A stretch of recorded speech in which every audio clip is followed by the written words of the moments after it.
서민의 주간 김어준 코너는 기생충 박사 서민이 김어준의 편파 보도를 콕 집어 논평하는 코너입니다.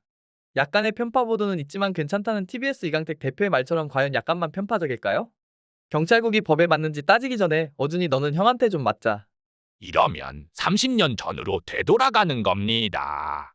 과거에 내무부에서 권력의 도구로 경찰을 썼다는 말이죠. 고문도 하고 영화에나 나오는 얘기 아닙니까? 조작도 하고 은폐도 하고. 공식적인 경찰국 아니고 민정수석실의 은밀한 통제를 받는 경찰을 원하다고 솔직하게 말하세요. 이러면 30년 전으로 되돌아가는 겁니다. 7월 26일 김어준은 자신의 선동 도구인 뉴스공장에서 윤 정부의 경찰국 설치를 비판했습니다. 이유가 뭘까요? 과거의 내무부에서 권력의 도구로 경찰을 썼다는 말이죠. 고문도 하고 영화에나 나오는 얘기 아닙니까? 조작도 하고 은폐도 하고. 그러니까 김어준은 경찰국이 만들어지면 경찰이 마음에 안 드는 일을 두들겨 패는 과거로 회귀한다는 거네요. 그런데 영화 1987에 나오는 물고문으로 박종철 열사를 죽인 사건이 과연 경찰국 때문에 일어났을까요? 나무위키를 찾아보니 그간 경찰의 지휘체계는 여러 차례의 변화가 있었어요. 1945년 해방 이후엔 경무국이 만들어져 경찰을 통제하다 정부 수립 후엔 내무부 산하의 치안국이 이 역할을 담당합니다.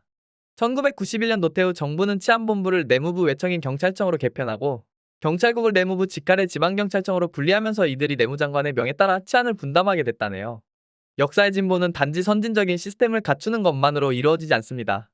1948년 헌법에도 우리나라가 민주공화국이라 명시돼 있지만 우리 국민은 민주주의를 수행할 준비가 안 돼 있었어요.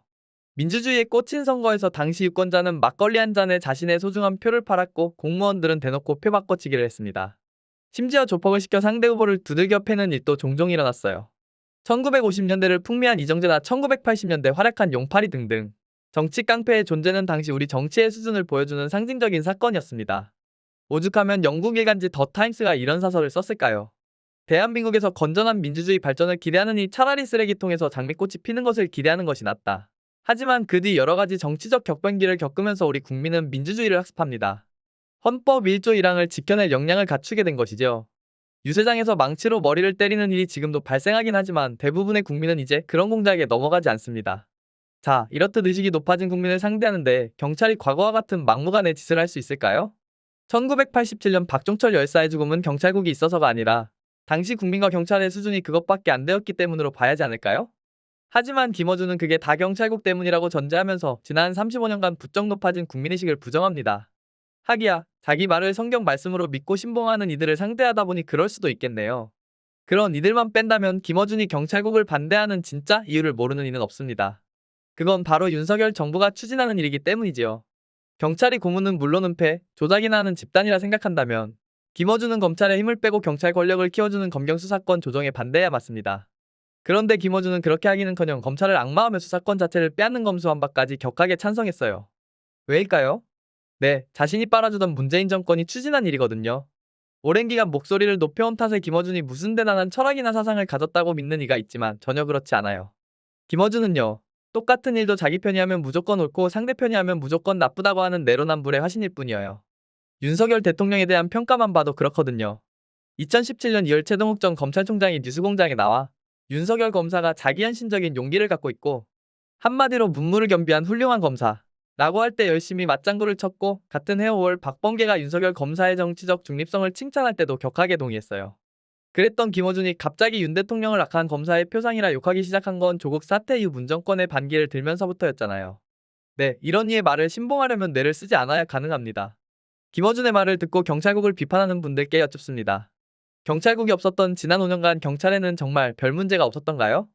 지난 정권에서 경찰은 민정수석실의 통제를 받았어요. 민정실에서 은밀한 일을 지시하면 경찰은 신이 나서 그 일을 수행했어요. 왜 신이 났냐고요? 시키는 일을 잘하면 그 대가로 승진을 시켜줬거든요. 2018년 발생한 울산시장 선거 개입 사건은 그 대표적인 예입니다. 정치경찰의 표상인 황운하가 문재인 전 대통령의 친구인 송철호를 당선시키기 위해 보수 후보인 김기현의 비위를 캐는데 전력을 쏟은 사건인데요. 이를 지시한 것은 민정수석실을 비롯한 청와대 비서관들이었어요. 조사 결과 김기현에게 비위가 있었다면 일말의 정당성이 있었겠지만 수사 결과는 무혐의였답니다. 하지만 그때는 이미 선거가 송철호의 승리로 끝난 뒤였죠. 그 대가로 황운하는 민주당 국회의원이 됐으니 이거야말로 윈윈이네요. 이런 게 옳다고 생각하진 않겠죠? 당연히 수사에서 관련자를 처벌해야 하지만 이게 쉽지가 않아요. 청와대 비서관이라는 곳이 워낙 은밀하게 일을 추진하는 곳이거든요. 지네들끼리 지시를 받았느니 지시한 적이 없느니 이러면서 싸우는데 수사가 쉽겠어요? 윤 대통령이 민정수석실을 폐지한 것은 바로 이 때문이에요. 민정수석실을 폐지해서 보다 투명한 행정을 하자. 이게 그렇게 나쁜 건가요? 아니죠. 전 정권에서 입만 열면 내뱉었던 민주적 통제가 바로 이런 거잖아요. 자, 이제 문제가 생깁니다. 민정수석이 폐지되면 그 일을 다른 곳에서 대신해야 하잖아요. 그래서 행안부 아래 경찰국을 만든 겁니다. 민정수석실과 달리 여기선 모든 것이 다 공문으로 뒷받침되니 선거 개입 같은 짓거리가 어려워지고 설령 그런 일이 생겨도 추적이 가능합니다. 그러니까 경찰국을 반대하려면 민정수석실이 은밀한 통제를 하던 과거가 더 낫다는 식으로 해야지. 30년 전으로 되돌아간다. 같은 말도 안 되는 소리만 주야장천 하고 있으니 이야기가 안 통하는 거죠. 어디 경찰국뿐인가요? 원래 공직자 인사검증도 민정수석실에서 좌지우지했는데 이게 폐지됐으니 법무부 인사검증단에 1차 검증을 맡긴 건데요. 민주당은 한동훈 법무장관이 인사를 좌지우지한다는 되지도 않는 소리를 2달 넘게 하다가 엊그제 대정부 질문에서 박살이 났는데요. 경찰국 타령은 과연 몇 달이나 할지 궁금해지네요. 7월 28일 김어준은 분이 덜 풀렸는지 양지열과 장윤미 등 민주당 스피커 3명을 불러 경찰국을 욕합니다. 어차피 경찰국 반대하는 이들끼리 모였으니 김어준은 편안히 사회만 보면 될 텐데 어떻게 된 게 토론자보다 더 나댑니다. 갈라치기 하는 거죠. 그건 식민지 식민들이나 적군을 교란시킬 때 하는 거예요. 심지어 이런 말도 합니다. 법에도 맞지 않고 법의 정신에도 맞지 않고 절차에도 맞지 않고 다 맞지 않습니다. 이 말을 들으니 갑자기 김어준에게 한마디 하고 싶어지네요. 경찰국이 법에 맞지 않는지는 모르겠지만 어준이 너는 형한테 좀 맞자.